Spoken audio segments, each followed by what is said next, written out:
So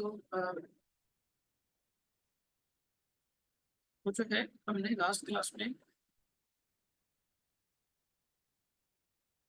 hello तो हमने जो है लास्ट क्लास में यानी लास्ट रिकॉर्डिंग में मैंने क्वेश्चन रिकॉर्ड किया था। उसके बाद चूंकि लेक्चर नंबर 15 स्टार्ट हो रहा था, सोचा इसको बिल्कुल नई रिकॉर्डिंग रिकॉर्ड कर लूँ। लेकिन लेक्चर नंबर 15 में और इस एक्सरसाइज में हमें कुछ चीज़ें मालूम होनी चाहिए। तो पहले इसका बेसिक इंट्रोडक्शन दे रहा हूँ मैं आपको। उसके बाद जो क्वेश्चन हैं वो हम सॉल्व करेंगे। This is lecture number 15। Question number 1। एक मैट्रिक्स दिया हुआ है और मैट्रिक्स में वैल्यूज दिए हैं 2 5 -3 और 4। अब इसको स्टार्ट करने से पहले ना कुछ बेसिक चीज़ें मैं आपको समझाऊंगा, जो कि आपको थ्रू आउट द एक्सरसाइज आपके लिए हेल्पफुल रहेगी। क्या होता है ना कि हमारे पास नॉर्मली नंबर्स होते हैं। नंबर मैं अपनी मर्जी से अभी सपोज कर रहा हूँ 18। 18 की किसी भी नंबर को हम फैक्टराइज कर सकते हैं। फैक्टराइज करने का मतलब ये होता है कि किसी भी एल्जेब्रिक इक्वेशन को या एक्सप्रेशन को मल्टीप्लाई के रिलेशन में ले आना कंप्लीटली। तो 18 के अगर फैक्टर्स बनाए तो 18 के फैक्टर्स क्या बन सकते हैं? 2 मल्टीप्लाइड बाई 3 मल्टीप्लाइड बाई 3। इसको जब आप सॉल्व करोगे तो जवाब 18 बनेगा। और फैक्टर्स क्या हो सकते हैं? 6 मल्टीप्लाइड बाई 3, ये भी 18 के फैक्टर्स हैं। ठीक है। और 2 मल्टीप्लाइड बाई 9, ये भी 18 का ही फैक्टर है। तो इस तरह से आप मल्टीप्लाई के रिलेशन में मुख्तलिफ तरह से इसे लिख सकते हैं। है ये तीनों क्या 18 के बराबर ही है। सिमिलरली मैट्रिसेस में भी ना फैक्टराइजेशन होती है। एक इस लिखे हुए मैट्रिक्स को, ये जो मैट्रिक्स लिखा हुआ है मैट्रिक्स ए, इसको किसी ऐसे दो मैट्रिसेस में ब्रेक कर दे कि मल्टीप्लाई होने के बाद वापस क्या बने? ए बने। तो इस तरह से अगर मैट्रिक्स को दो मल्टीप्लाई के रिलेशन में मतलब इस मैट्रिक्स को दो मैट्रिक्स में ब्रेक करें और जिनको मल्टीप्लाई करने पर यही जवाब आए, वो क्या होगा? इस ए का फैक्टर होगा। एक और चीज जो कि आपको पता हो, देखिए मैट्रिसेस में इस तरह फैक्टराइजेशन करवाने को हम क्या कहते हैं? L U factorisation.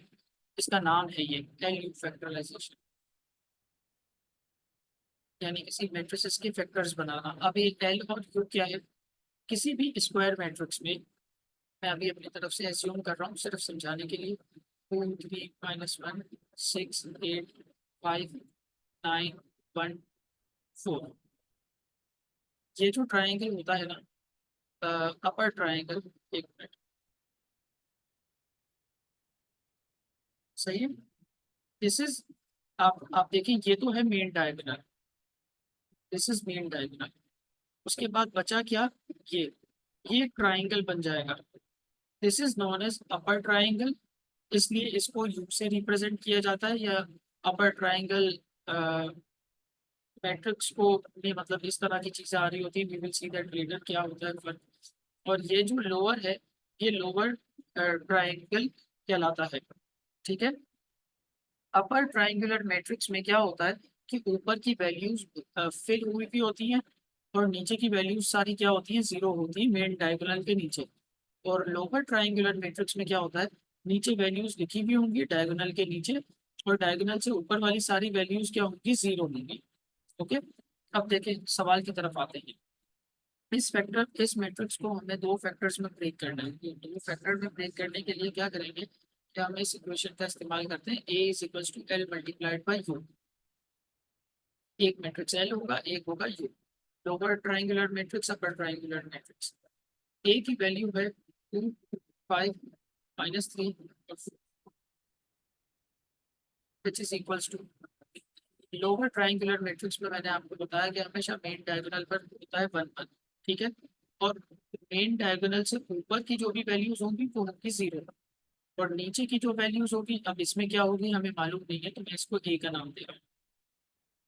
अपर ट्राइंगुलर मैट्रिक्स में उल्टा होता है। अपर ट्राइंगुलर मैट्रिक्स में नीचे की वैल्यू होगी जीरो, और मेन डायगोनल पे और मेन डायगोनल के ऊपर कुछ ना कुछ वैल्यूज होंगी। वो वैल्यूज वन नहीं होंगी, वन भी हो सकती है लेकिन वन के अलावा भी कुछ भी हो सकती है। तो अभी मैं इसको नाम दे रहा हूँ जी एच और के। मेन डायगोनल के नीचे वाली सिर्फ वैल्यूज जीरो होगी, बाकी यहाँ पर कुछ भी वैल्यूज हो सकती है। ये वो दो मैट्रिक्स हैं जिनको मल्टीप्लाई करने पर वापस जवाब क्या मिलेगा, हमें ए मिलेगा। हम ए की फैक्टराइजेशन कर रहे हैं। फैक्टराइजेशन के लिए हम क्या करेंगे, इन दोनों मैट्रिक्स को पहले मल्टीप्लाई कर देंगे। मल्टीप्लिकेशन किस तरह होगी ये आपको पता है। फर्स्ट रो फर्स्ट कॉलम से मल्टीप्लाई होगी, फर्स्ट रो सेकंड कॉलम से, then second row first column से, और सेकंड रो सेकंड कॉलम से। मैं वन बाय वन स्टेप कर रहा हूँ। जी, 0 0 से मल्टीप्लाई होकर कुछ भी नहीं बचेगा। वन एच एच और 0 के यहाँ पे सिर्फ एच रह जाएगा। मैं थोड़ा सा फास्ट कर रहा हूँ पर डायरेक्ट स्टेप्स आप फिर बाद में देख लीजिएगा इसको, अगर कोई चीज़ ना समझ में आए तो। मल्टीप्लिकेशन के बाद ये मैट्रिक्स बचेगा, हमें मिलेगा।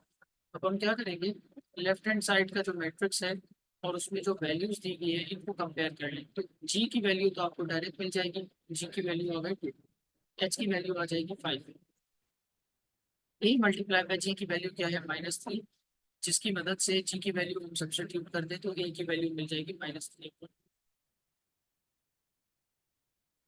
फिर ए एच प्लस के बराबर है माइनस, बल्कि +4, ठीक है +4, +4 के बराबर है।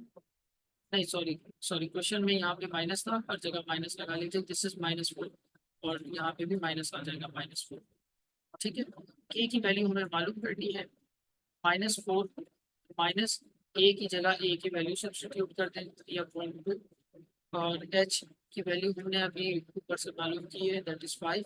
इस पूरी इक्वेशन को जब आप सॉल्व करेंगे तो वैल्यू आएगी 7/2, जो कि बराबर होता है 3/3.5 के। तो ये के की वैल्यू हमने मालूम, के की वैल्यू मालूम करने के बाद हम क्या करेंगे कि ये वैल्यू इन दो इस वाली इक्वेशन में पुट कर देंगे। ये इक्वेशन क्या है, लेकिन मेन डायगोनल पे तो 1 है।